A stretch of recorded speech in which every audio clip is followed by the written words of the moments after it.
illuminating insights into the meaningful patterns that weave through our lives. Synchronicity refers to the occurrence of events that are significantly related but lack a causal connection, a concept that challenges our conventional understanding of reality. You know, there are these peculiar faculties of the psyche, that it isn't entirely confined to space and time. You can have dreams or visions of the future. You can see round corners and such things. Only ignorance deny these facts.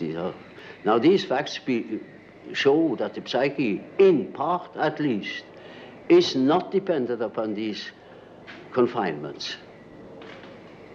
And then what?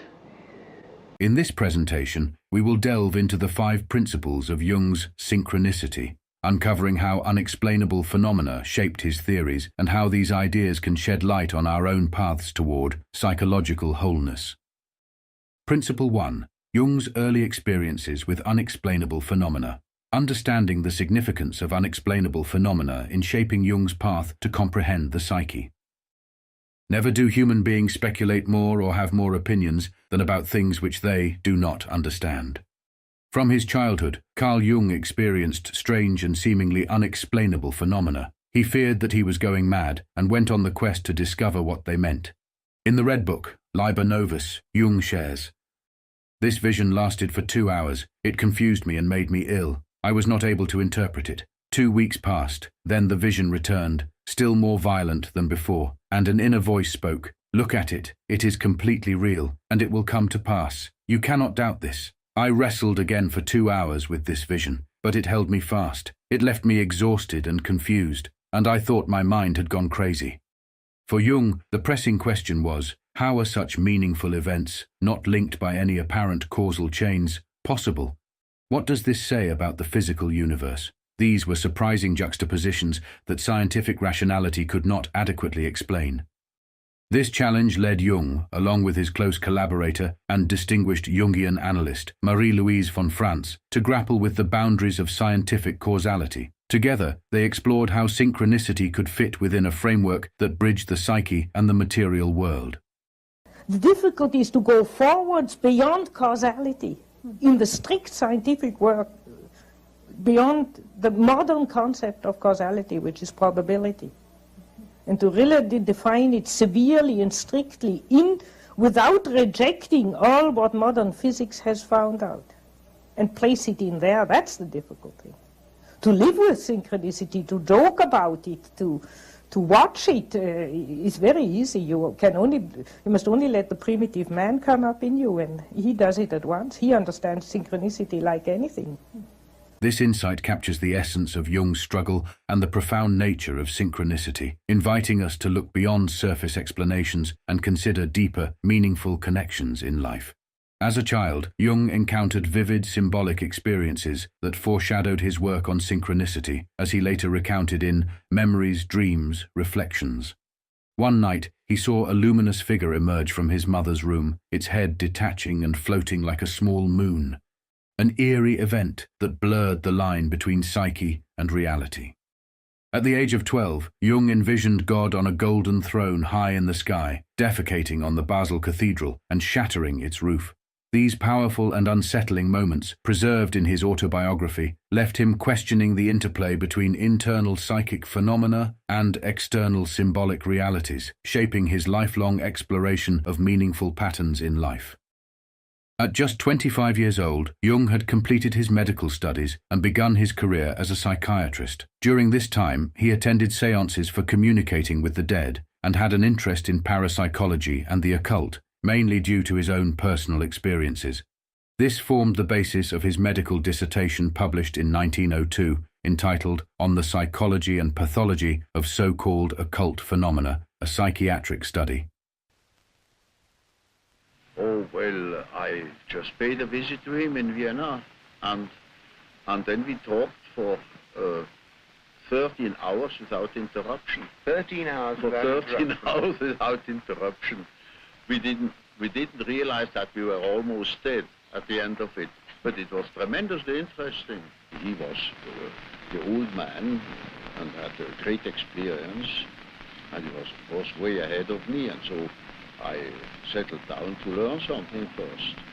On one occasion, Jung was having a conversation with Freud about parapsychology. Freud, in his materialism, rejected most of Jung's questions as nonsensical. Jung had a strange sensation, as if his diaphragm were made of iron and becoming red hot. At that moment, there was a loud noise in the bookcase next to them. Both stood up in alarm, fearing it was going to topple over. Jung told him, "There, that is an example of so-called catalytic exteriorization phenomenon." Freud replied that it was sheer bosh. Jung insisted it was not, and predicted that in a moment there would be another such loud noise. Indeed, another detonation went off in the bookcase.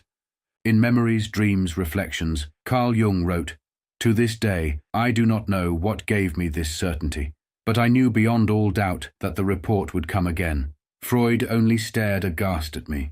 I do not know what was in his mind or what his look meant."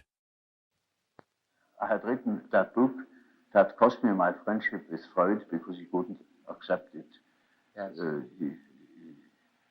To him, the unconscious was a product of consciousness, yes. And it simply contained the remnants. I mean, it was sort of a storeroom where all the discarded things of consciousness were heaped up and left.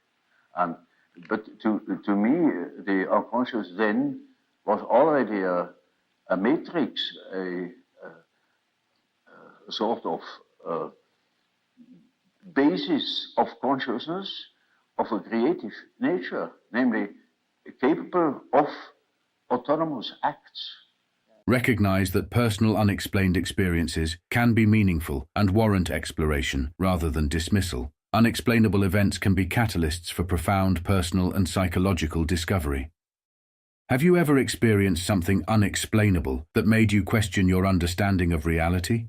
Your voice matters. Join the conversation and share your thoughts below. Building upon his early experiences with the unexplainable, Jung's journey led him to develop one of his most significant concepts, synchronicity. Principle 2. The development of the concept of synchronicity. The emergence of synchronicity as a key concept bridging Eastern philosophies and Jung's psychological theories. In 1928, when Jung was drawing the mandalas present in his Red Book, the sinologist Richard Wilhelm sent him a copy of The Secret of the Golden Flower, a Taoist alchemical book that teaches an ancient Chinese meditation practice for achieving wholeness. Jung was struck by the parallelism between the Chinese mandala and the one he was working on, and immediately devoured the book.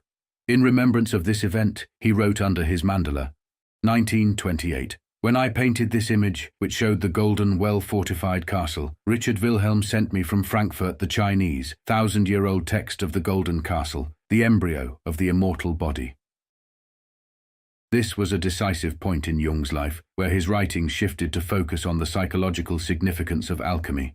I was always looking for something in between, you know, something that linked that remote past with the present moment. And I found, to my amazement, it is alchemy. It is the basis of our modern way of conceiving things. And therefore, it is as if it were right under the threshold of consciousness. In volume 15 of the collected works of C.G. Jung, he wrote, "He as a sinologist and I as a doctor would probably never have come into contact had we remained specialists. But we met in a field of humanity which begins beyond the academic boundary posts. There lay our point of contact. There the spark leapt across and kindled a light that was to become for me one of the most significant events of my life. Because of this, I may perhaps speak of Wilhelm and his work, thinking with grateful respect of this mind which created a bridge between East and West and gave to the Occident the precious heritage of a culture thousands of years old, a culture perhaps destined to disappear forever." Jung was particularly struck by a drawing of a yogi with 5 human figures growing out of the top of his head and 5 more figures growing out of each of their heads. The picture, thought Jung, portrays the spiritual state of the yogi who is about to rid himself of his many egos and pass into the more complete objective state of the self.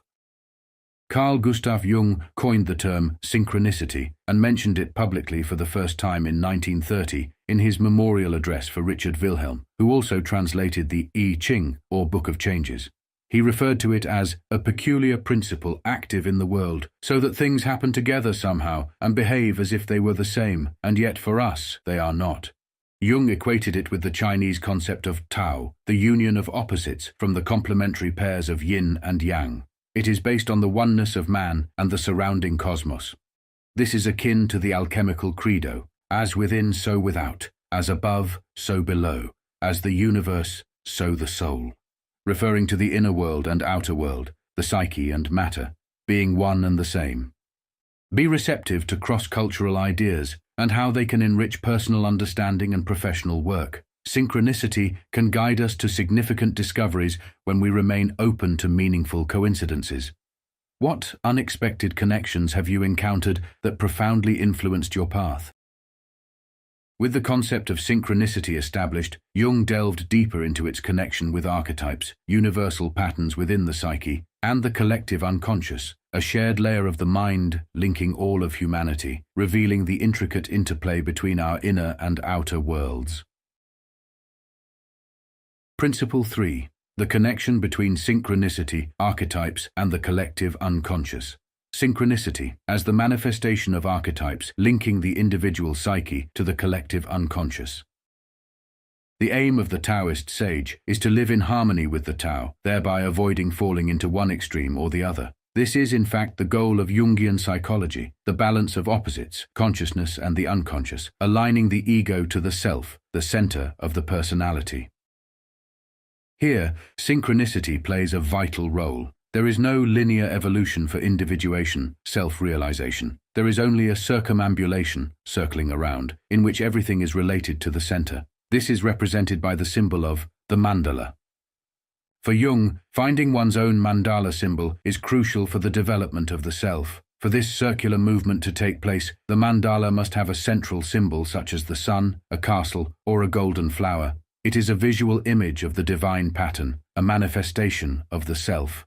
The end result is the alchemical procedure, Mysterium Conjunctionis, which is also the title of Jung's last great work.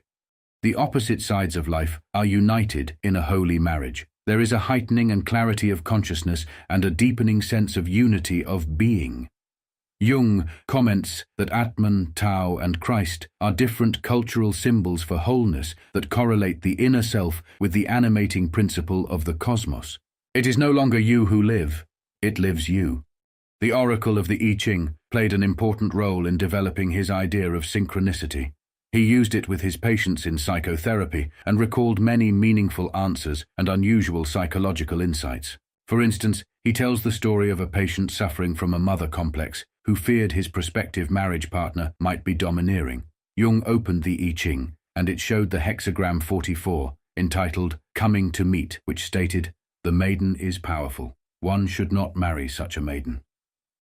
Jung's experiments demonstrated that there are meaningful connections between the psychic realm and the physical world. In Carl Jung's 1949 foreword to Richard Wilhelm's I Ching, he wrote, "For more than 30 years I have interested myself in this oracle technique, or method of exploring the unconscious, for it has seemed to me of uncommon significance. This assumption involves a certain curious principle that I have termed synchronicity, a concept that formulates a point of view diametrically opposed to that of causality. Since the latter is a merely statistical truth and not absolute, it is a sort of working hypothesis of how events evolve one out of another, whereas synchronicity takes the coincidence of events in space and time as meaning something more than mere chance." When the psyche is not under that obligation to live in time and space alone, and obviously it doesn't, then to that extent the psyche is not submitted to those laws. And that means a practical continuation of life, of a sort of psychical existence beyond time and space. Causality is the way we explain the link between two successive events. The cause of striking a billiard ball with a cue leads to the effect of the ball moving. Synchronicity, however, is a meaningful coincidence of outer and inner events that cannot be causally linked. The emphasis lies on the word meaningful.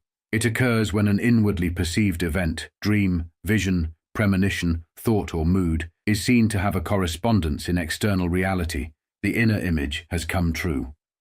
Synchronicity derives from the Greek prefix syn, together, and the word chronos, time. It means existing or happening at the same time. The word coincidence implies various incidents happening together. However, a synchronicity is not a typical coincidence, but rather a meaningful coincidence of two or more events.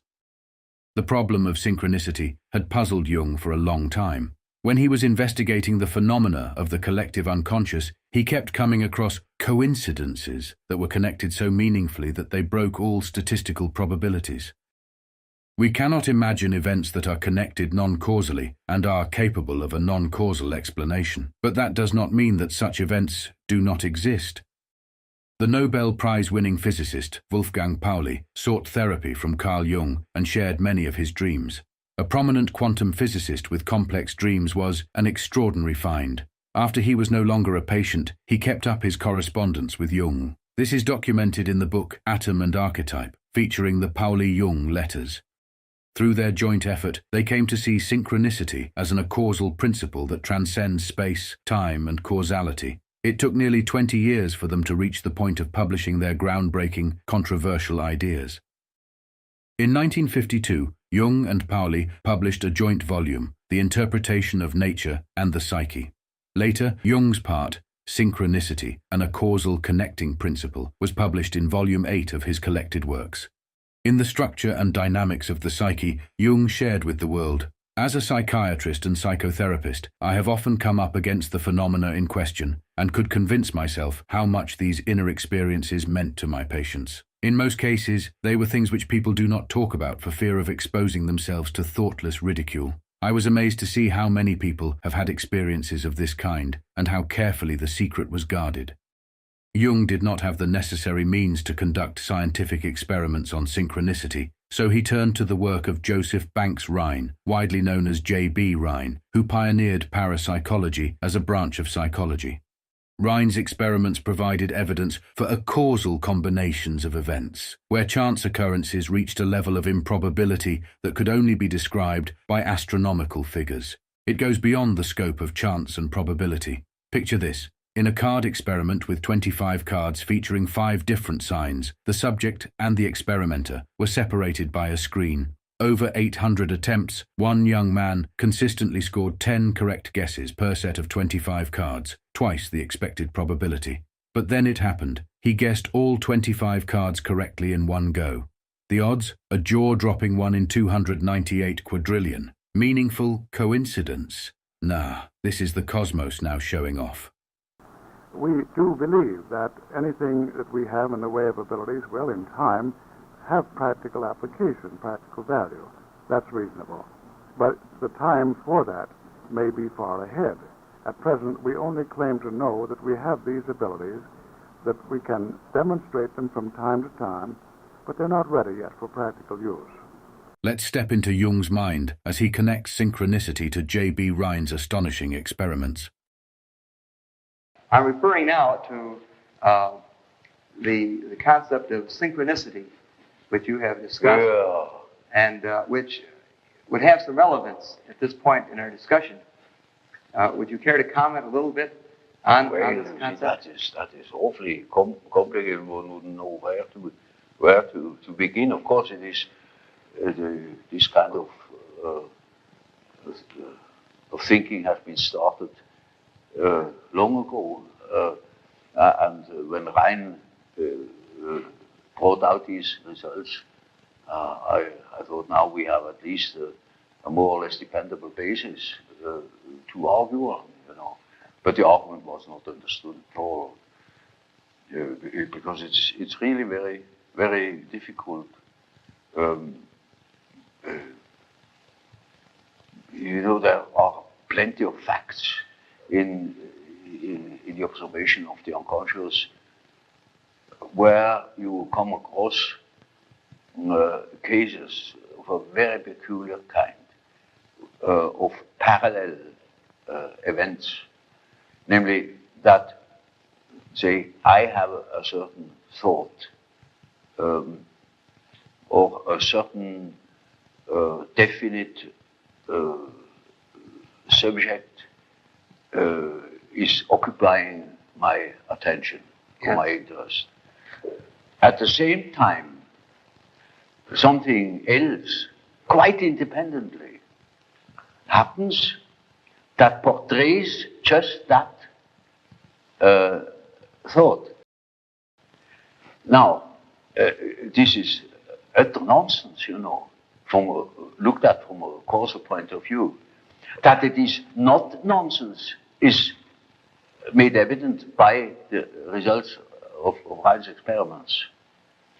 There is a probability, it is something more than chance, that such a case occurs. Now I never made statistical experiments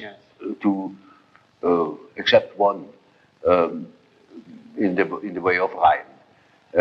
I have made one for another purpose. But I have come across quite a number of cases where it was most astounding to find that two causal chains happened at the same time, but independent upon each other, so that you could say they have nothing to do with each other. Yeah. Jung doesn't seek a complete description and explanation of these complicated phenomena, but aims to open up an obscure field that is philosophically of the greatest importance. His interest in this problem is not merely scientific. Most importantly, he seeks to delve into the human soul. Archetypes, as patterns of instinctual behavior, are responsible for organizing unconscious psychic processes. These fundamental structures form the collective unconscious, a shared psyche containing the images of all creation and serving as the master pattern of life. Jung accounts for synchronistic events by grounding them in this profound concept of archetypes. The archetypes arrange the psychic material and produce meaningful patterns in the physical world. They cannot be directly perceived or represented, in contrast to perceptible psychic phenomena. Due to its irrepresentable nature, Jung called it psychoid, soul-like, which refers to the relationship between a person's psyche and the physical world beyond that person's body. We find ourselves with a factor that has nothing to do with brain activity, but rather with meaningful patterns in our personal life. Meaningful coincidences rest on an archetypal foundation. Synchronicity is the deepest layer of archetypal reality, where psyche and matter collide and become indistinguishable. This unitary dimension to all experience is the alchemical notion of the unus mundus, the one world. In Mysterium Conjunctionis, Dr. Carl Jung shares, if mandala symbolism is the psychological equivalent of the unus mundus, then synchronicity is its parapsychological equivalent. Psychological life is an expression of nature. In this case, we have to suppose a knowledge prior to all consciousness. Synchronistic phenomena are thought to arise from activations of this level of reality. There seems to be an a priori, causally inexplicable knowledge of a situation which at the time is unknowable. Understand that personal experiences may reflect deeper, universal patterns. Recognizing synchronicity helps us connect personal experiences to the greater collective unconscious. What do you see when your inner world reflects back at you through the external? Coincidence or the blueprint of reality? I'd love to hear your thoughts. Share them in the comments below. Having explored the theoretical connections between synchronicity, archetypes, and the collective unconscious, let's examine real-life instances that illustrate how synchronicity manifests and impacts personal transformation. Principle 4. Life's examples and manifestations of synchronicity. Real-life instances illustrating how synchronicity manifests and its impact on personal transformation. In therapy, seeing one person as radically separate from another is limiting. It is the field that connects and includes the two participants that is transformative. The unconscious communications that link both partners may be described as emerging out of the psychic realm, because it transcends limited perceptions of analyst and patient possessing separate encapsulated psyches. It is particularly in the heightened tension generated by such a field that synchronistic events tend to occur. The psychic life is fundamentally a shared unitary realm. The fullness of the self is the pleroma, the place where past, present, and future exist simultaneously. It is the idea that everything that will happen has already happened. That is the magic of synchronicity. Carl Jung once recounted a mystifying tale, a puzzle that seems to defy logical explanation in his book Synchronicity, and a causal connecting principle. Picture this. Émile Deschamps, a French poet in the 19th century, is offered a slice of plum pudding by a man named Monsieur de Forgibou. It's an ordinary moment, easily forgotten, or so it seems. Fast forward 10 years. Deschamps, now in a Parisian restaurant, spots plum pudding on the menu and asks for a slice. The waiter responds, "It's already been ordered." And who is the mysterious customer? None other than Monsieur de Forgibou. A chill creeps in. What are the actual chances of this happening? But the story doesn't end there. Many years later, Deschamps attends a dinner party where plum pudding is served as a rare delicacy. Chuckling, he quips, "The only thing missing is Monsieur de Forgibou." Just as the words leave his lips, the door swings open. An elderly, disoriented man enters, having stumbled upon the wrong address. It's him, Monsieur de Forgibou, completing a trilogy of coincidences so strange, even Jung himself marveled at the sheer improbability. Jung mentions another example out of many synchronistic events. I noted the following on April 1st, 1949. Today is Friday. We have fish for lunch. Somebody happens to mention the custom of making an April fish of someone. That same morning I made a note of an inscription which read, Est homo totus medius piscis ab imo. In the afternoon, a former patient of mine, whom I had not seen in months, showed me some extremely impressive pictures of fish which she had painted in the meantime. In the evening, I was shown a piece of embroidery with fish-like sea monsters in it. On the morning of April 2nd, another patient, whom I had not seen for many years, told me a dream in which she stood on the shore of a lake and saw a large fish that swam straight towards her and landed at her feet. I was at this time engaged in a study of the fish symbol in history. Only one of the persons mentioned here knew anything about it. The suspicion that this must be a case of meaningful coincidence and a causal connection is very natural. While the accumulation of coincidences was striking, Jung questioned whether they truly constituted a synchronicity, as there was no interaction with his inner psychological state. He considered that this cluster of events might simply be an extremely improbable series of chance occurrences, rather than a meaningful causal connection. Jung cautioned that synchronicity can be misused or misinterpreted in pathological ways. People may become overly carried away, perceiving every event as meaningful. He had observed this tendency particularly in schizophrenic patients, whose delusions often interpret events as having a special and personal reference to them, highlighting the risk of misattributing meaning where none exists. A letter written by Carl Jung to L. Kling on January 14, 1958, as found in Letters of C.G. Jung, Volume 2. I have often found that synchronistic experiences were interpreted by schizophrenics as delusions. Since archetypal situations are not uncommon in schizophrenia, we must also suppose that corresponding synchronistic phenomena will occur which follow exactly the same course as with so-called normal persons. The difference lies simply and solely in the interpretation. The schizophrenic's interpretation is morbidly narrow because it is mostly restricted to the intentions of other people and to his own ego importance. Thus, the synchronistic effect should be understood not as psychotic, but as a normal phenomenon. The question arose, now, what is this unconscious? Does it consist merely of rests, of remnants, of conscious activities, or are there things that are practically forever unconscious? In other words, is the unconscious a factor in itself? And I soon came to the conclusion that the unconscious must be a factor in itself, because I observe time and again that, for instance, people's dreams or schizophrenic patients' delusions, fantasies, contain the motives which they couldn't possibly have acquired in our surroundings. There was yet another specific event that occurred during Carl Jung's Dream Analysis Seminar, 1928 to 1930. In this seminar, Jung and his students were discussing the symbol of the bull god in relation to a dream from one of the analysans, a person undergoing psychoanalysis. Unaware of the group's ongoing discussions, the analysan independently created a drawing of a bull with the disk of the sun between its horns, which mirrored the seminar's focus.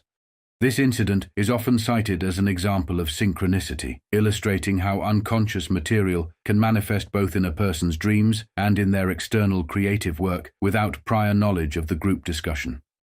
On another occasion, Jung wrote in Letters of C.G. Jung, Volume 1, "I call these latter phenomena the synchronicity of archetypal events. For instance, I walk with a woman patient in a wood. She tells me about the first dream in her life that had made an everlasting impression upon her. She had seen a spectral fox coming down the stairs in her parental home. At this moment, a real fox comes out of the trees, not 40 yards away, and walks quietly on the path ahead of us for several minutes. The animal behaves as if it were a partner in the human situation.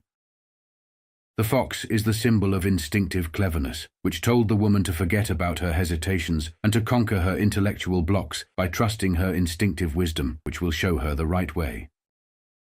Perhaps Jung's most well-known example of synchronicity is that of the scarab, an important Egyptian symbol in the form of the archetype of rebirth and transformation. Jung had a hard time with his patient, who was psychologically inaccessible. The patient was extremely rational and would not believe anything about the unconscious. Jung wrote in Synchronicity, a causal connecting principle. "A young woman I was treating had, at a critical moment, a dream in which she was given a golden scarab. While she was telling me this dream, I sat with my back to the closed window. Suddenly I heard a noise behind me, like a gentle tapping. I turned round and saw a flying insect knocking against the window pane from outside. I opened the window and caught the creature in the air as it flew in. It was the nearest analogy to a golden scarab that one finds in our latitudes, a scarabaeid beetle, the common rose chafer, Citonia aurata, which, contrary to its usual habits, had evidently felt an urge to get into a dark room at this particular moment. I must admit that nothing like it ever happened to me before or since, and that the dream of the patient has remained unique in my experience. This suggests that abnormal random phenomena may occur when a vital need or urge is aroused." Jung handed the creature to his patient with the words, "Here is your scarab." The experience broke the ice of her intellectual resistance. It helped her get in touch with her feelings and had a transformative impact on her, connecting her dream world to her waking life. Her ego died, giving birth to a new self. Jung uses these examples only as a paradigm of the innumerable cases of meaningful coincidence that have been observed not only by him, but by many others, and recorded in large collections. Synchronicities accompany the crucial phases of the process of individuation, but too often they pass unnoticed because the individual has not learned to watch for such coincidences and to make them meaningful in relation to the symbolism of their inner life. Look closer. Those recurring symbols or events in your life aren't coincidences. They're the universe calling you to awaken to something greater. Synchronicity isn't random. It's your unconscious weaving meaning into your reality, guiding you toward clarity and transformation. What meant-to-be moments have shaped your story? Share your reflections below. Recognizing these manifestations of synchronicity, we move to its psychological significance and how it can be applied in the journey of individuation toward achieving psychological wholeness. Principle 5. The psychological significance and application of synchronicity in individuation. Utilizing synchronicity as a tool for individuation and achieving psychological wholeness. Be on the watch for events in your life that may seem random and see what meaning might come up for you if you let them live within you for some time. Synchronicity is a way of coming to realize what is in our deepest undiscovered self. Jung himself spoke about the varying paths individuals take toward wholeness. In 1961, Carl Jung completed his final major work, an essay titled Approaching the Unconscious, which served as the introduction to man and his symbols. Inspired by a dream, Jung felt compelled to make his ideas more accessible to the general public. In his advanced years, Jung experienced profound dreams that symbolized the culmination of his life's work. In one dream, he saw a sunlit boulder inscribed with words that seemed to affirm his achievement of personal wholeness and individuation. Take this as a symbol of the wholeness you have achieved and the singleness you have become. Another dream featured a square with trees whose roots were intertwined with gold, an alchemical symbol of resolution and integration. These dreams were interpreted as the collective unconscious, acknowledging his life's work, signaling he had fulfilled his purpose and that his legacy would endure. In the final days leading to his passing on June 6, 1961, at his home in Küsnacht, Switzerland, his friend Lorenz van der Post, journeying from Africa to Europe, dreamt of Jung waving farewell. Hours later, nature mirrored the moment. A thunderstorm struck, felling Jung's beloved garden tree where he often sat. Years later, as van der Post filmed a documentary at Jung's home and spoke of the lightning's symbolic destruction, lightning struck again, as if nature itself honored the profound resonance of Jung's life and passing. I never talk about Jung without wishing that I could present him alive to people as well, because he was such a wonderful advertisement for his own psychology and his own attitude to life. Embrace synchronicities as opportunities for personal growth and deeper self-understanding. Synchronicity is integral to the process of individuation, guiding us toward psychological wholeness. How can you remain open to synchronicities that may lead you closer to your authentic self? Share in the comments below. Carl Jung's groundbreaking exploration of synchronicity challenges the boundaries of causality and invites us to see life not as a series of random events, but as a rich tapestry of interconnected meaning. By embracing synchronicities, we align ourselves with a deeper reality where the psyche and the cosmos are one. These moments are not merely coincidences, they are calls to awaken, guiding us towards self-discovery and wholeness. As Jung so powerfully reminds us, synchronicity is an ever-present reality for those who have eyes to see. Let us cultivate that vision, daring to recognize the extraordinary within the ordinary, and in doing so, unlock the profound mysteries of our inner and outer worlds. Do you think that the humanities are important for the individual who wants to study the individual? One doesn't see what an education without humanities is doing to man. Yes. He loses the connection with his family, as it were. That means with the whole stem, the tribe, the connection with the past.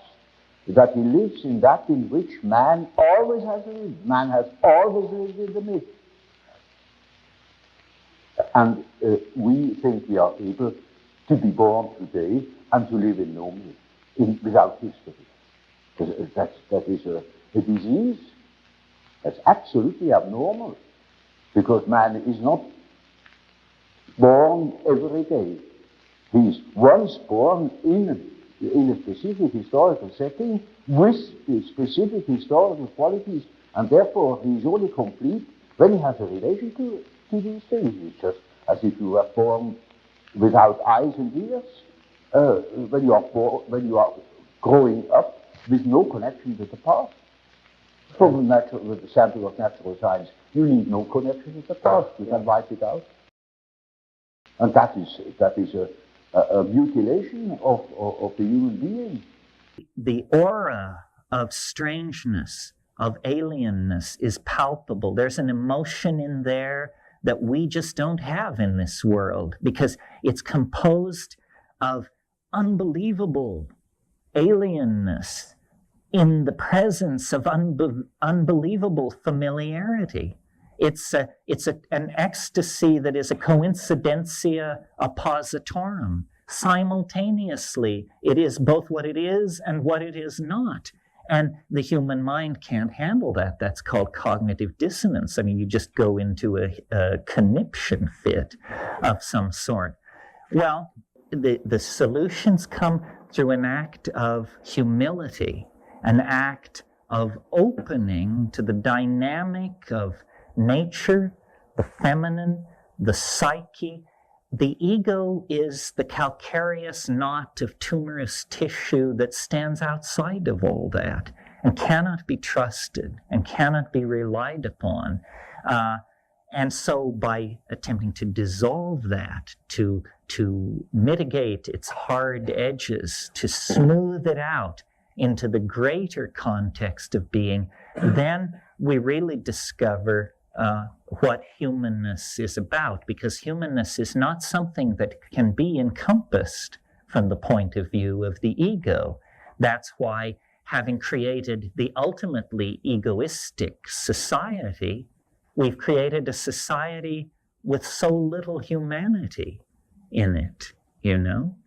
And I see the psychedelics as a siren song calling us back to what is authentic, to what is real, and to what, instead of closing off our future options, begins to open them up so that we can see that, you know, human beings are a part of the larger universal destiny, and we can comport ourselves with grace and dignity and make the world a better place than we found it, which is certainly not our record so far. But it's not too late. I mean, H.G. Wells called history a race between education and disaster.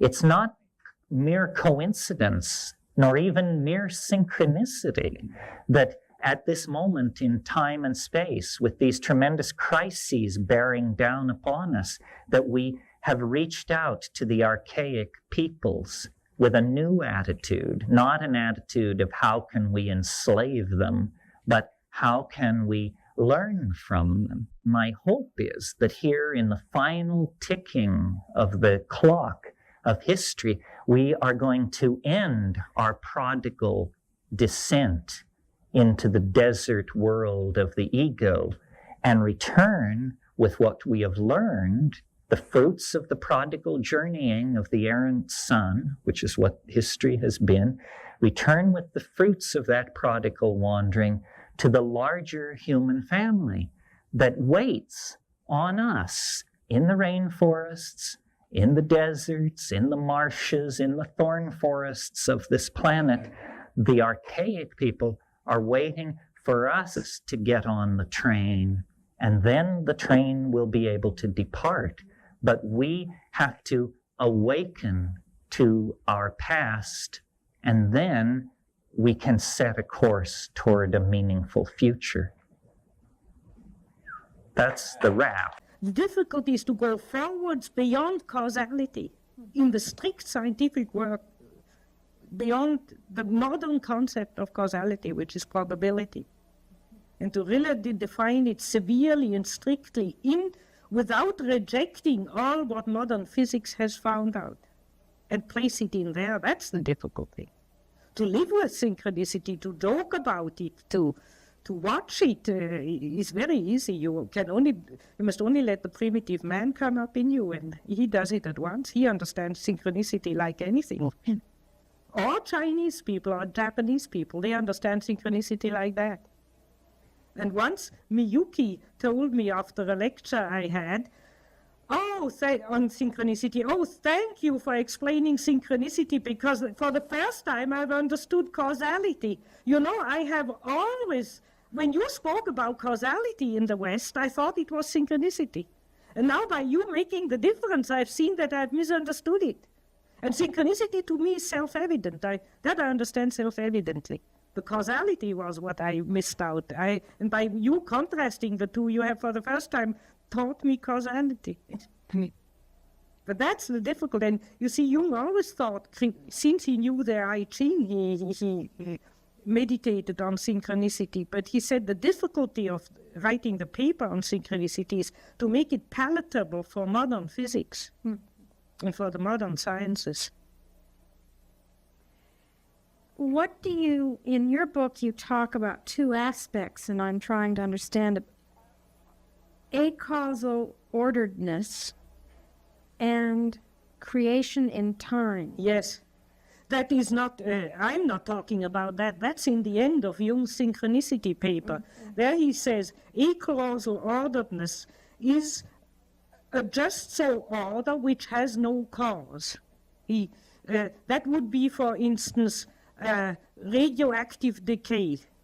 You cannot say why it takes so and so much time for uranium to halve into lead.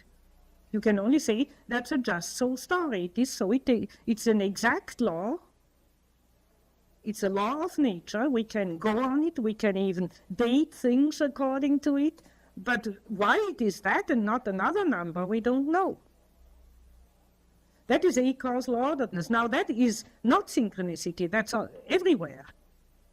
A causal orderedness is a widespread appearance in nature. And the same in the mind. For instance, 6 is a number where you can add 1, 2, 3 and you get 6, or you can multiply 1 times 2 times 3 and you get 6. It's the only number where you can do that. Now, if you say why, you can't give a cause. You can only say it is obviously so. Our mind functions so. I mean, even the greatest idiot will have to admit it is so. Because our mind is structured to believe it is so. But we can't give a cause. We can't explain it further. So there is a causal orderedness in the mind, in the psyche, of which numbers are the natural numbers are beautiful examples, and there's a causal orderedness in physics. And those would be all certain numerical laws. Or for instance, why is the light speed that much and not more or less? You can only say that light speed is that speed. But you cannot say why. So that is a causal orderedness. Now, synchronicity would be the same thing, but a creation in time, that something new happens in time. Well, let's say, let's invent a synchronistic event. Let's say I am going to a shop and I choose a blue frock and I have some changes made and they should send it next week. I lose in the meantime a near relative and when the box arrived, it's a black frock. Now, that's a synchronicity. It suits the theme of death and that I get by mistake a black frock instead of a blue frock. That's a so-called synchronistic event. Something which is purely in my inside, that I'm hit by the death of somebody, also appears in the outer world in this era of getting a black frock. That the death hasn't caused the saleswoman to send me a black frock. There's no causal connection. It's just a synchronicity. That has been created on the spot, so to speak, that event. That's not a regular event. You don't, every time you lose, your relatives get black things sent to you by mistake. You see? That's a unique event which will not repeat itself, very likely. So there, magical thinking would say a ghost made it or God made it. And then it's very simple. Magical thinking explains it quite clearly. So fate did it. But if you don't think in magical causality, fate did it, God did it, an imp did it. When you really try, then you say it is an act of creation in time. Now, I think if you read that book of Fritjof Capra, The Tower of Physics, there he explains the S matrix, and there he gives, there are 4 laws: the unchangeability of the position of the observer, the quantum mechanical relativity, causality, and the 4th, singularities. And by singularities, he means the creation of new particles, which is unpredictable, completely unpredictable. That would be an analogy to the idea of synchronicity. And it also breaks through causality, because you can, with the laws of the calcul of probability, you can predict everything else, but you cannot predict the creation of a new particle. When and how it will happen, you cannot predict. You cannot even within probability predict it. So that would be what the physicists call singularities, and synchronistic events are, in a way, like singularities.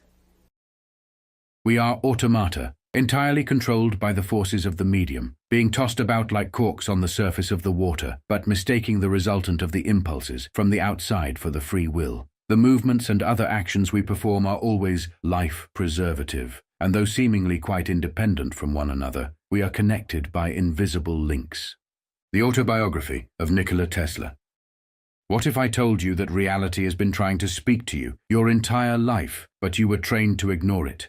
Think about it. You glance at the clock, it's 11:11 again. You think of someone out of nowhere. They text minutes later. A random book falls open to the exact words you needed to hear. You tell yourself it's just a coincidence, but deep down you've always felt there was something more. What if I told you you were right? The truth is, these moments aren't random at all. They are precise, intentional signals, nudges from a hidden intelligence woven into the fabric of reality itself. For centuries, ancient civilizations understood this mystery. From Egyptian mystics to Eastern sages, from shamans to Greek philosophers, the greatest minds studied these patterns, not as accidents, but as messages revealing a deeper structure to existence. And in our modern times, mystical genius minds like Carl Jung, Nikola Tesla, even the pioneers of quantum physics have uncovered what mainstream science often hasn't fully explored. Reality is not what you've been told. You were conditioned to believe that life is random, that events have no deeper meaning. But once you start noticing the patterns, the illusion shatters. And when that happens, nothing stays the same. In this video, we're exposing the hidden mechanics of synchronicity, meaningful patterns in life, why it happens, how it works, and how you can use it to unlock a version of reality where the right people, opportunities, and answers appear exactly when you need them. Have you ever experienced that moment when your gut told you something was right, even if logic disagreed? From the moment you were born, you were conditioned to believe in a world of logic, structure, and predictability.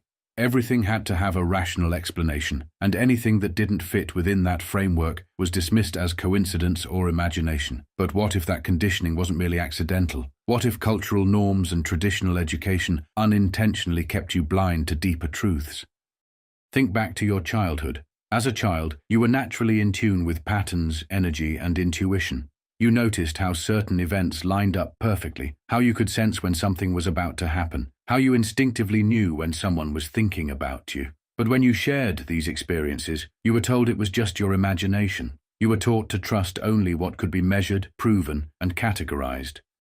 Society's norms, the education system, and mainstream beliefs taught you that the world was purely physical, a machine with no mystery, no deeper intelligence, just a series of random, unrelated events. And so, slowly but surely, you stopped paying attention. Education played a massive role in this suppression. Schools didn't teach you how to listen to your intuition, recognize synchronicities, or understand energy. They taught you to memorize facts, follow rules, and obey authority. Creativity, imagination, and abstract thinking were systematically pushed aside in favor of logical reasoning and hard data. If you couldn't see it, weigh it, or measure it, it wasn't considered real.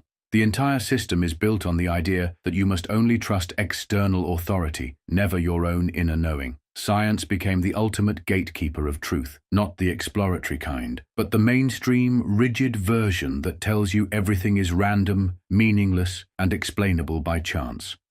Under this model, synchronicities are dismissed as mere cognitive biases, your brain playing tricks on you. You see the number 11:11 on the clock repeatedly. That's just confirmation bias. You meet the perfect person at exactly the right time, just luck. In this view, everything loses its deeper meaning, leaving you disconnected from the forces that guide you. But then it hits you. Synchronicity isn't random at all. Some of the world's brightest minds, like Carl Jung and Nikola Tesla, sensed something deeper, that synchronicities and hidden patterns aren't mere coincidences. They're whispers, pointing toward a greater truth. Yet society conditions us to dismiss these insights as superstition, labeling believers irrational or delusional while celebrating strict materialism as intelligence. This rejection isn't accidental. It's deliberate social conditioning. If you want to reclaim your power, notice that the moment you start paying attention to synchronicities, you begin to realize something profound. You are connected to something much larger than yourself. The real reason they don't want you to notice synchronicities is that these signals reveal a crack in the illusion. They show you that reality isn't just a cold, indifferent machine. It's an interconnected web responding to your thoughts, emotions, and energy. Once you start seeing the patterns, you can't unsee them, and that's when the real awakening begins. But why exactly does this happen? We'll tackle these questions next, because sometimes noticing the signs is just the start of a much deeper adventure. These so-called coincidences aren't mere accidents, they're glimpses of a larger truth. Have you ever felt a moment was so perfectly orchestrated, it had to mean something? At some point in your life, you've experienced something so precise, so perfectly timed, that it felt impossible to be random. You think about someone you haven't spoken to in years, and suddenly they call. You open a book to a random page, and the words in front of you answer the exact question that's been on your mind. You notice a repeating sequence of numbers, appearing everywhere, as if reality is leaving you clues. These aren't mere accidents, they are messages, and the more you pay attention, the more they will appear. But here's the secret. Synchronicities are not just coincidences. They are deliberate signals from a deeper intelligence, a force that has quietly guided you throughout your life. The universe isn't a collection of random, disconnected events. It's an interconnected field of energy and consciousness. Genius Swiss psychologist Carl Gustav Jung revolutionized our understanding when he coined the concept of synchronicity. Observing a repeated sequence like 1111 might not be random, but rather a meaningful event that reflects a deeper pattern or connection.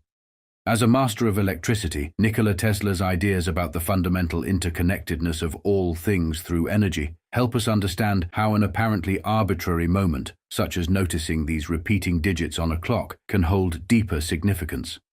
It could be a momentary alignment of internal and external energies. If Tesla were to consider this pattern, he might suggest that such repetition represents a specific frequency or vibration that captures your attention and compels you to consider its potential significance. In Tesla's view, the universe communicates through energy, and witnessing this kind of recurring pattern could be a glimpse of that cosmic language. Jung's fascination with synchronicity came from his lifelong exploration of the human psyche and its interplay with the world, drawing from Eastern philosophies, quantum physics, and the depths of the unconscious. He postulated that there exists a form of cosmic intelligence, an underlying layer of reality where matter and psyche coexist. He believed that events in the outer world could mirror your inner state, especially during transformative times. According to Jung, synchronicity is more than mere chance. It's the universe's way of communicating through signs, symbols, and events. He recounted a striking example during a therapy session. A patient described a dream about a golden scarab, a symbol she treasured despite believing it irrelevant. At that moment, a scarab beetle tapped at the window and flew in. For Jung, this wasn't coincidence. It was a meaningful pattern in life between the inner and outer worlds, explained only through the energy at work. In the realm of energy, archetypes, universal symbols like the hero, the mother, or the wise old man, reside in what Jung called the collective unconscious, shared across cultures. When you experience transformation, these archetypes can activate, drawing events, situations, or people toward you and manifesting as synchronicities. But how do you make sense of these events? The key is awareness and interpretation. Like a dream, a synchronistic event presents a riddle, a clue about your emotional or spiritual state. It becomes a mirror reflecting the dynamics of your unconscious and offers an opportunity for growth. You need to be attentive, open, and willing to explore the deeper meaning behind the event. In essence, interpreting synchronicities is like reading a secret language that reveals more about yourself and the world. But what is the mechanism behind these seemingly impossible alignments? If synchronicities are messages from a deeper intelligence, then how do they actually work? What happens beneath the surface that causes these perfect alignments to appear in your life? There is a hidden mechanism that explains why certain events connect in ways that defy logic, and once you understand it, you'll realize you have more influence over reality than you've been led to believe. At the core of synchronicities is a simple yet powerful principle. Your mind is not just a passive observer, it actively shapes reality.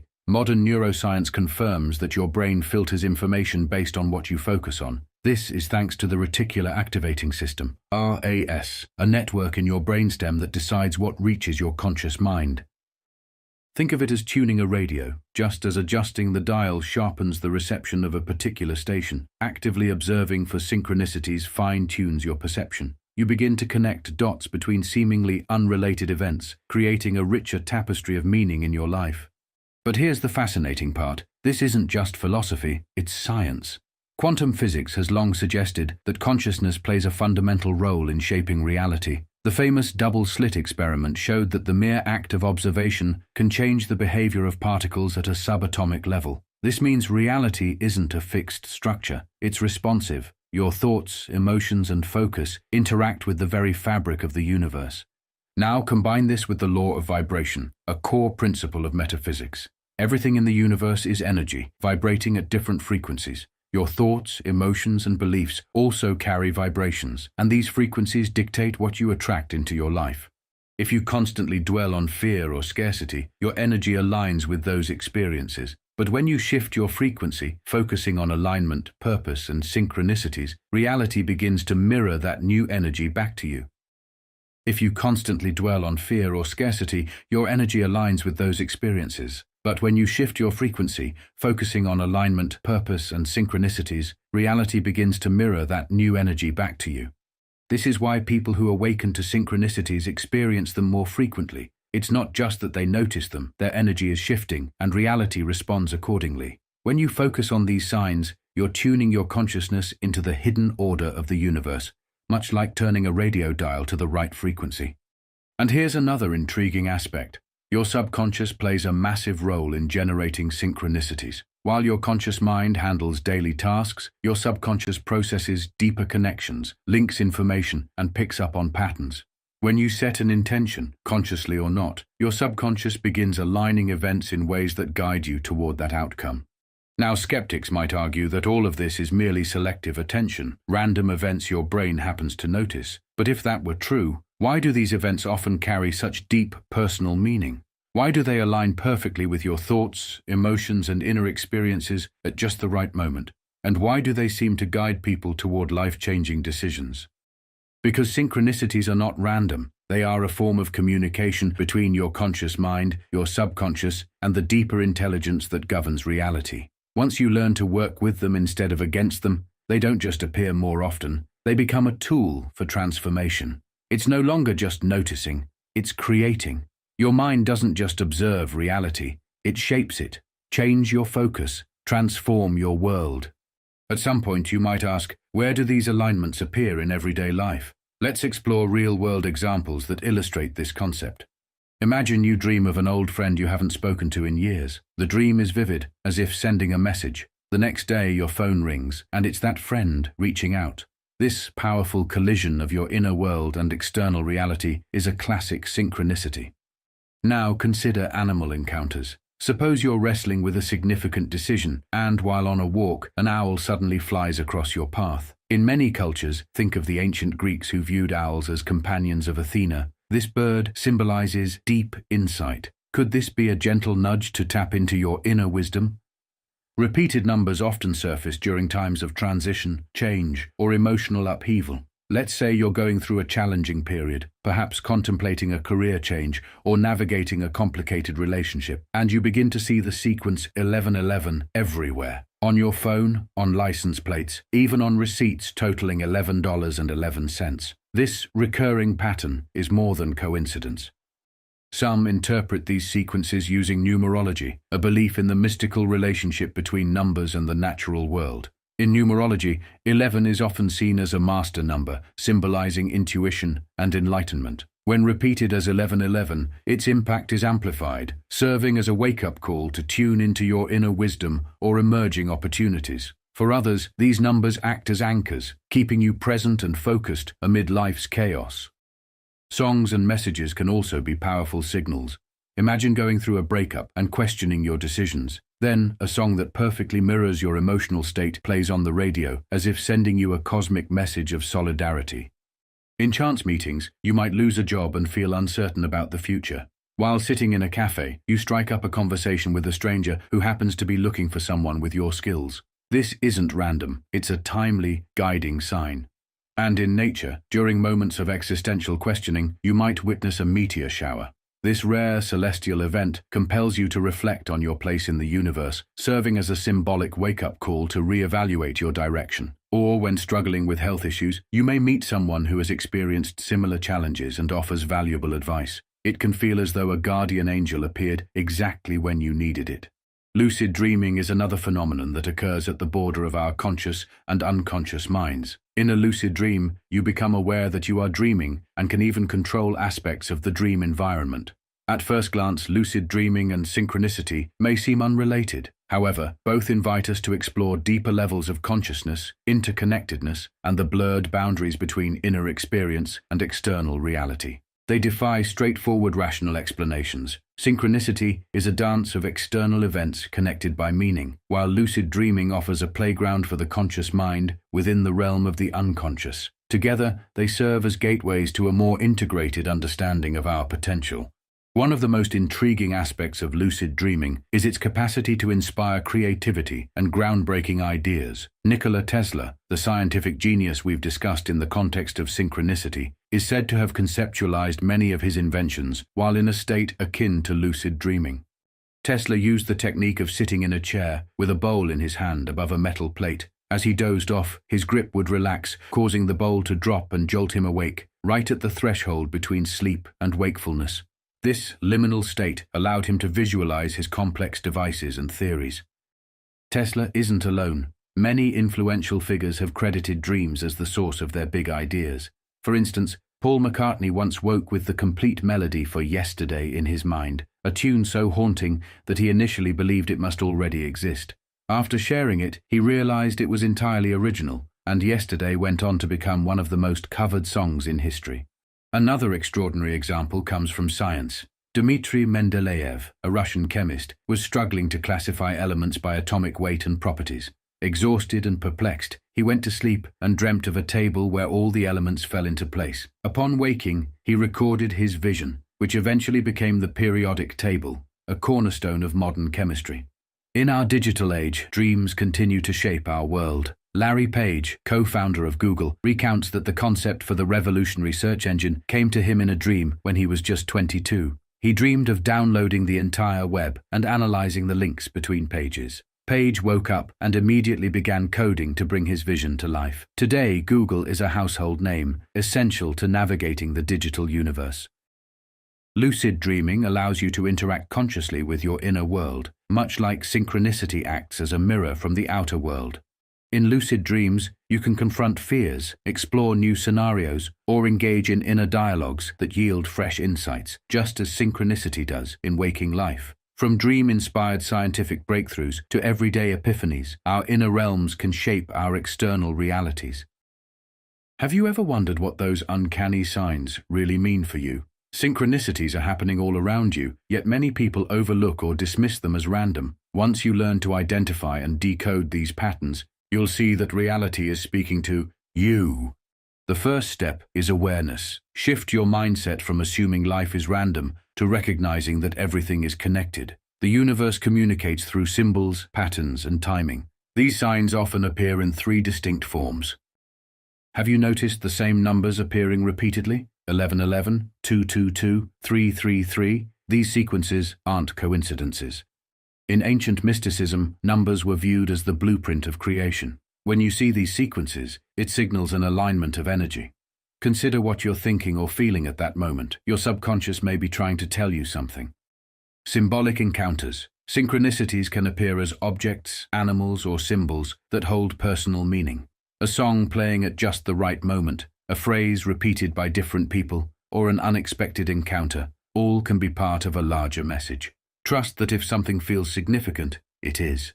Meaningful coincidences. These occur when events line up perfectly, like being on the verge of giving up on a dream, only to have an opportunity appear out of nowhere, or bumping into the right person at just the right time. These aren't random. They're guiding forces, pushing you toward a meaningful direction.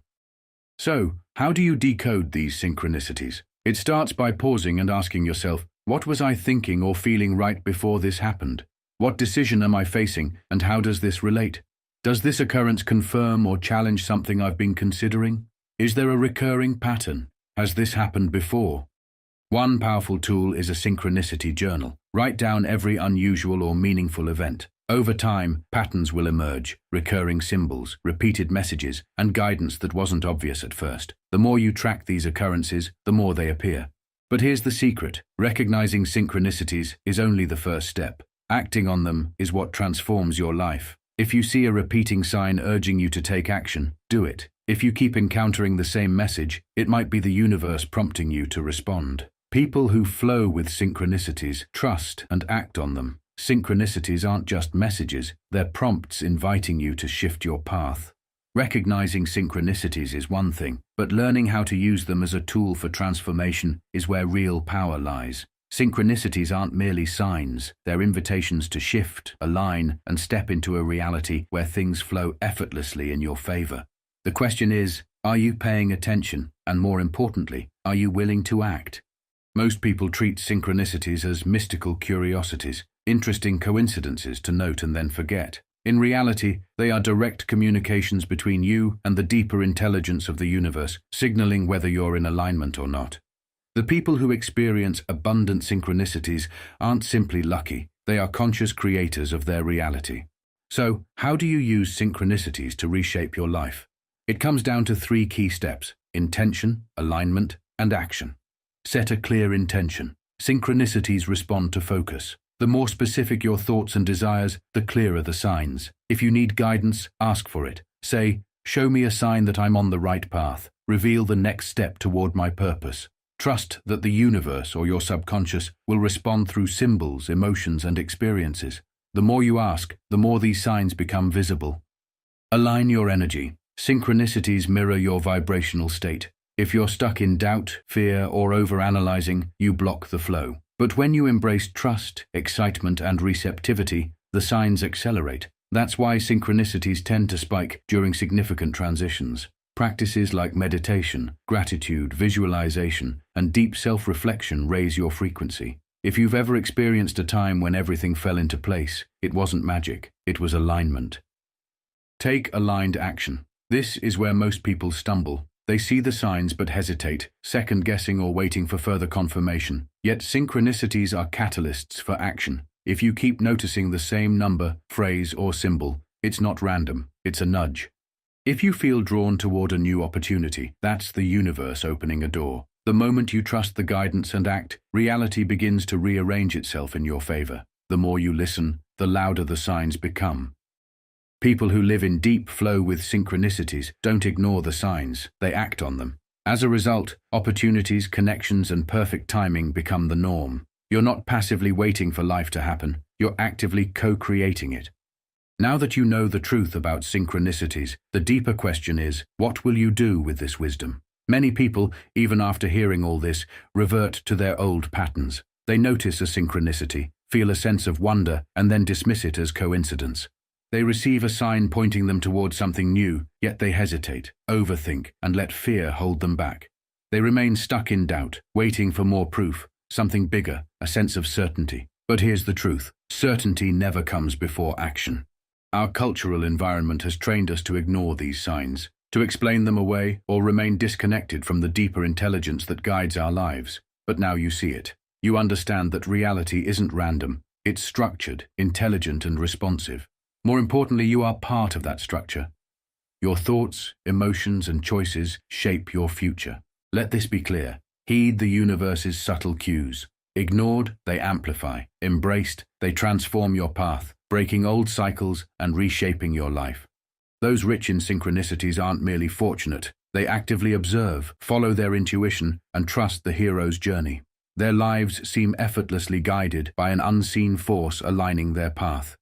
You've recognized the patterns and felt the alignments. It's time to trust and act on these signs. Embrace that synchronicities aren't rare, they're constant, waiting for your attention. This isn't just a video, this is a signal. You didn't find this, it found you. Carl Jung called it synchronicity. You know, there are plenty of facts in the observation of the unconscious where you come across cases of a very peculiar kind of parallel events, namely that, say, I have a certain thought or a certain definite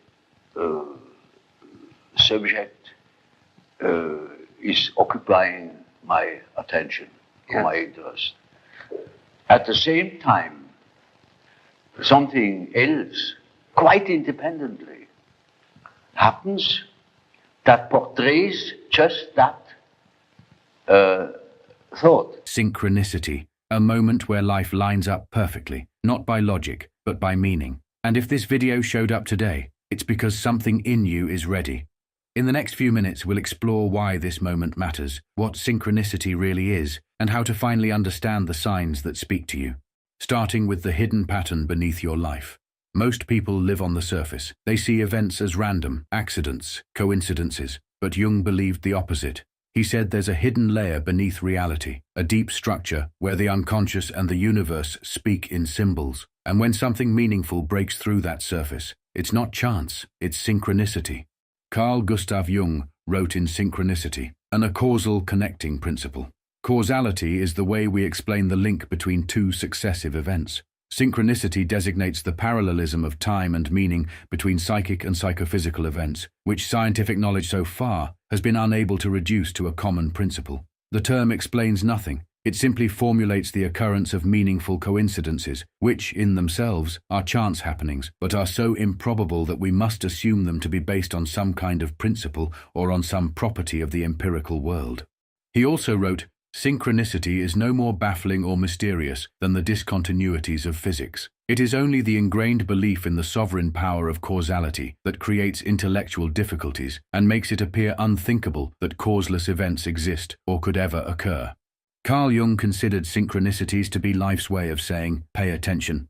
And here's the catch. Synchronicity doesn't speak in words. It speaks in patterns, numbers, dreams, repeats, perfect timing. It whispers through the weird, the unexpected, the familiar that feels charged. You're not imagining it. You're not crazy. You're being called to something. Here, Carl Jung shares an instance of synchronicity in his own life. I noted the following on April 1st, 1949. Today is Friday. We have fish for lunch. Somebody happens to mention the custom of making an April fish of someone. That same morning I made a note of an inscription which read, Est homo totus medius piscis ab imo. In the afternoon, a former patient of mine, whom I had not seen for months, showed me some extremely impressive pictures of fish, which he had painted in the meantime. In the evening I was shown a piece of embroidery with fish-like sea monsters in it. On the morning of April 2nd, another patient, whom I had not seen for many years, told me a dream in which she stood on the shore of a lake and saw a large fish that swam straight towards her and landed at her feet. I was at this time engaged on a study of the fish symbol in history. Only one of the persons mentioned here knew anything about it.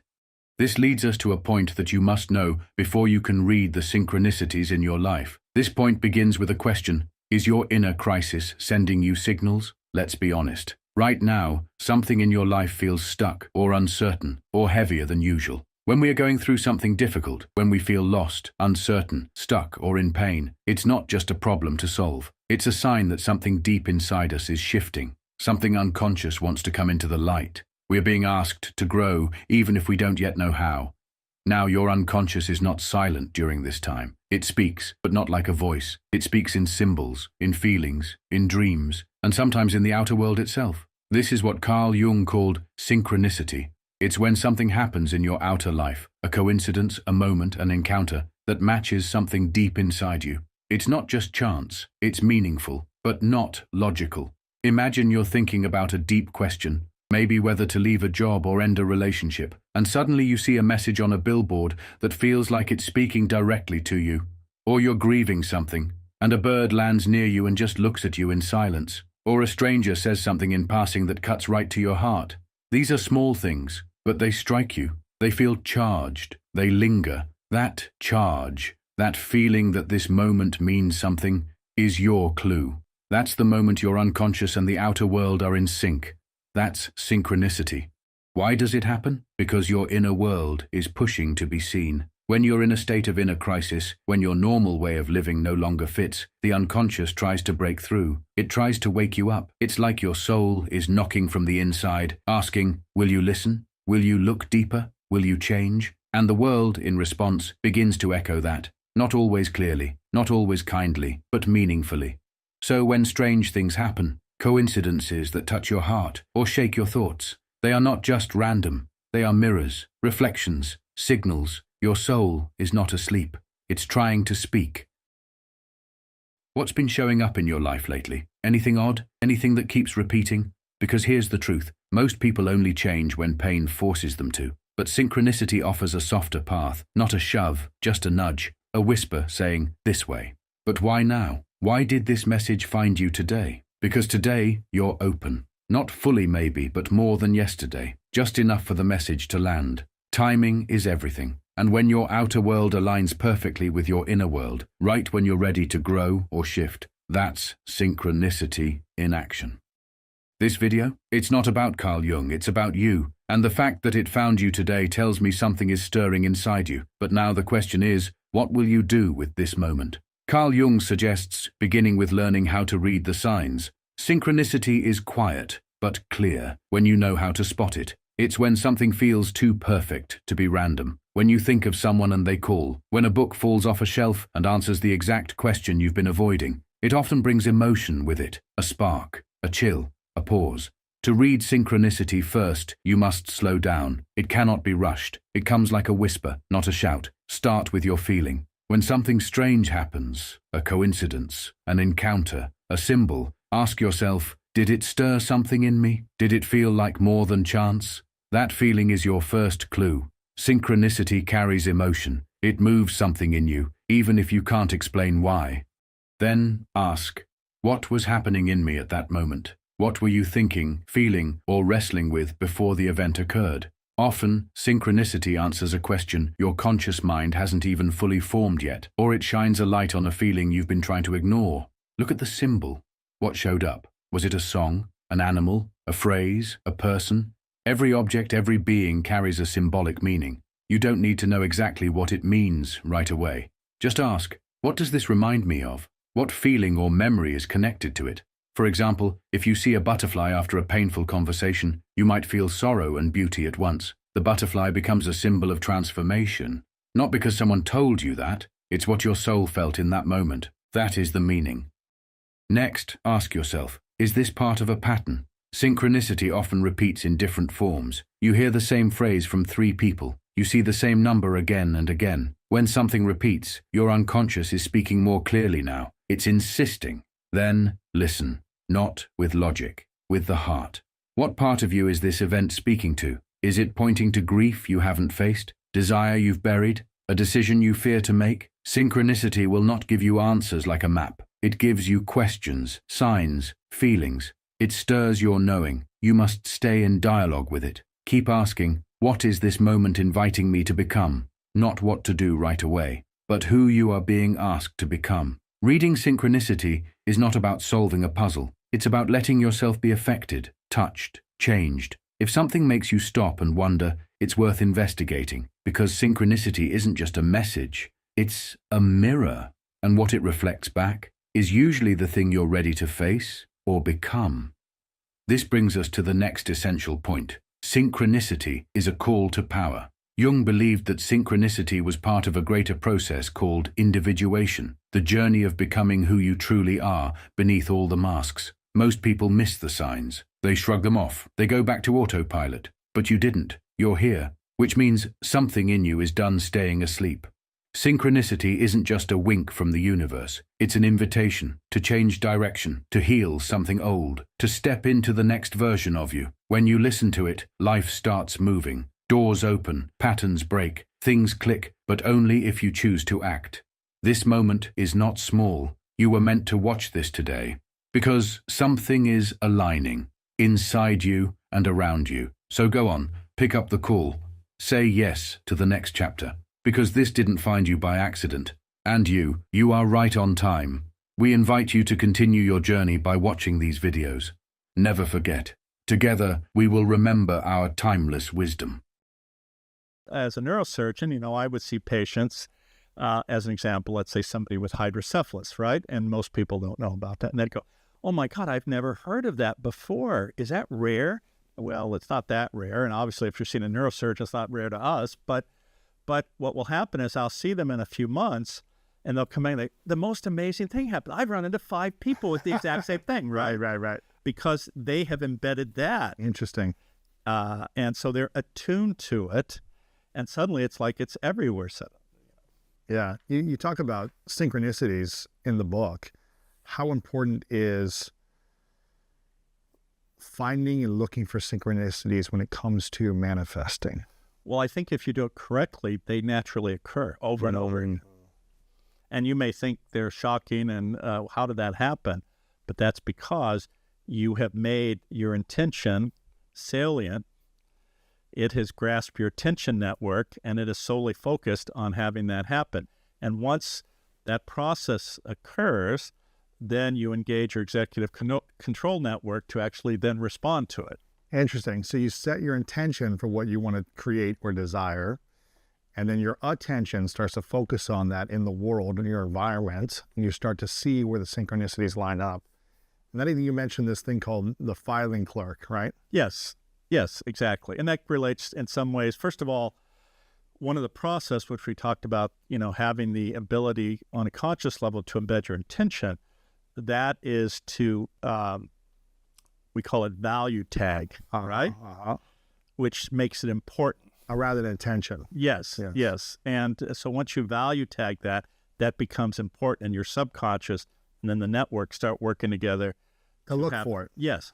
Now, what I will emphasize, and I don't want to, completely poo-poo every article that's been written about manifesting. I mentioned the issues I have with The Secret or these self-serving narratives, but the reality is we know that what wires together fires together. Yes. And my point about that is, number one, you have to work. This isn't like, oh, I thought of it, therefore it should happen. It's like anything, and we talked about it earlier. Everybody's manifesting every day. They just do it very inefficiently, right? So when you do it efficiently, all of these things, come together to have it happen. This is why, as an example, what this woman in the magic shop did, and this was before, these ideas sort of were out there, she made me write my list of things I wanted to manifest down. Because again, when you use every sensory organ, then again, you're engaging all of these different things that go into your subconscious. So you write it down, you read it silently, you read it aloud, you look at it, you visualize, and this is what athletes do. They visualize how it's going to play out. They see themselves in that role. And the more and more you do that, the stronger that wiring gets in your brain, and therefore that increases the chance of it happening. Interesting. So she taught you this, you wrote it down, and you started doing these processes. Oh, I would really do this like tens of, maybe hundreds of times a day, over and over and over again. What are these slender threads? Being in a particular place at just the right time, meeting someone who steers you in an unforeseen direction, the unexpected appearance of work or money or inspiration just when they are most needed. These are the mysterious forces that guide us and shape who we are. They are the patterns that give meaning to our experiences. Jungian analyst Robert A. Johnson, in his book Balancing Heaven and Earth, a memoir of visions, dreams, and realizations. Well, we are beginning to discover the threads you talk about. Yes. How important those connecting threads are to one's tapestry. Oh, I've lived on slender threads, and they have been slender at times, I tell you. They work somehow. I remember when I decided to leave Krishnamurti, I saw what was going on. I saw that he was telling me something that I intuitively knew was true, but was not within my grasp, not possible. I remember the day I was in an orange grove, and I remember the slant of the sunshine. And I swore if I ever got old and wise, very unlikely, I would never do that to people. I remember carefully when young people come, don't blast them with something that they're already choking up. So how did you get from Kunkel in your first analytic work to Zurich? That required several slender threads, smaller than spider webs. My one criticism of Fritz Kunkel was that he didn't warn or protect me from inflation. He never spoke of such a thing. I immediately began feeling better, and my dreams were flowing, and I was getting excited. Energy was flowing in my bloodstream. So I promptly inflated. Oh, I'm a really great guy, and all. I now know something. Yes. I'm still embarrassed if I meet somebody rare these days who knew me in those days, because I was a complete jackass. A happy one. So I decided I've always wanted to go to Europe. I'm going to Europe. So 1948. Tickets across the Atlantic were just almost impossible. Most of the shipping in the world was at the bottom of the sea.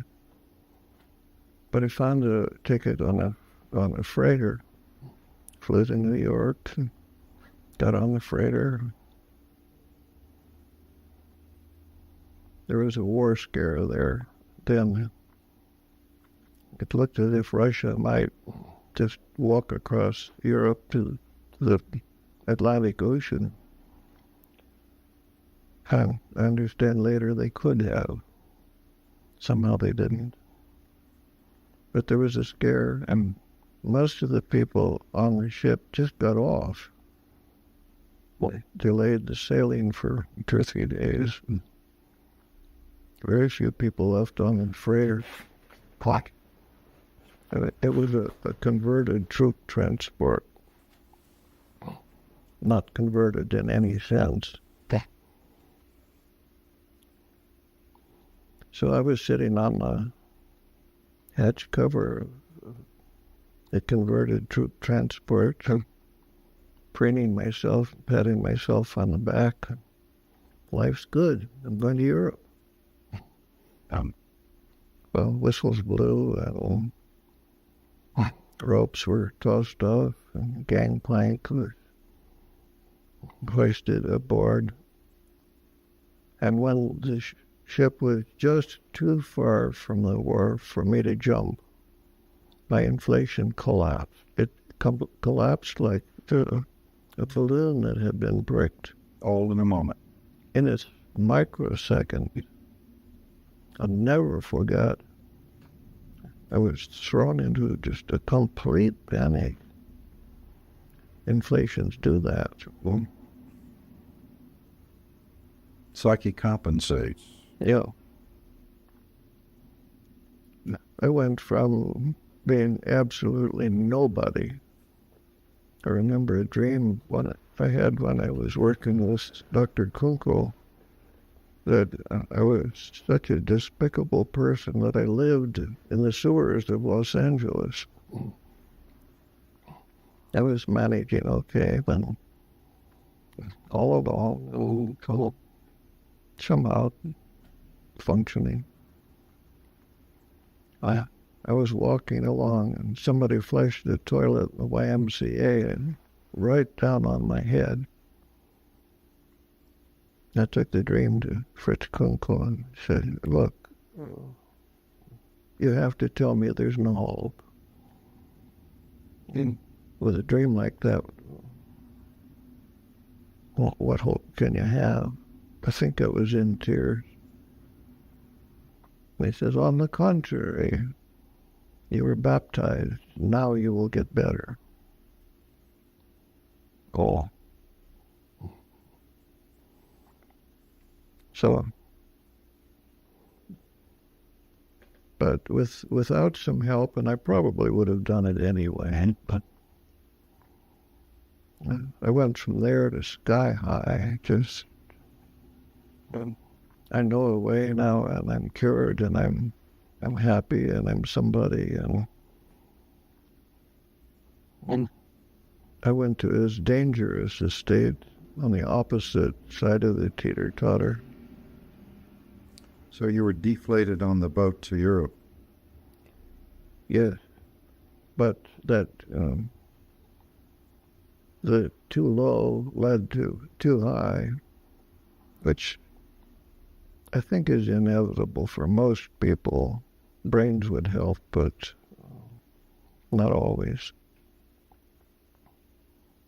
And I was so scared, I couldn't function. I remember not eating for 10 days. On the crossing, they said I was seasick, but I wasn't. What am I going to do? I don't have much money. Ship's going to France. I can't speak any French. What am I going to do?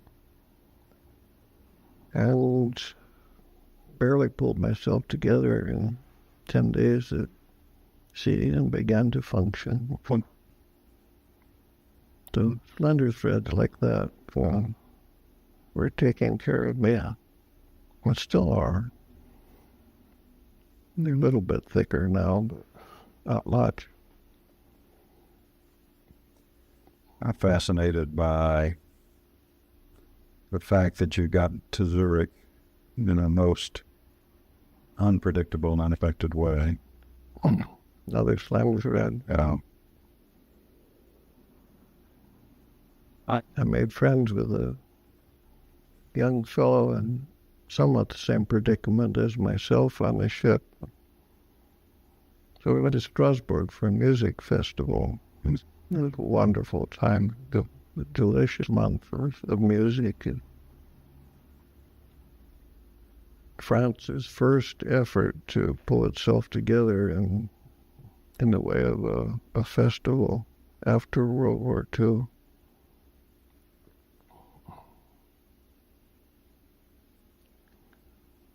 It's time to go home then. At least my finances said it was time to go home. But I got an idea in my head that, look, I'm only 3 hours from Switzerland. And I can't give up Switzerland when it's only 3 hours away. So we got on a train to go to Switzerland. Just set foot in Switzerland. What? He knew somebody in Zurich, so we went to see them.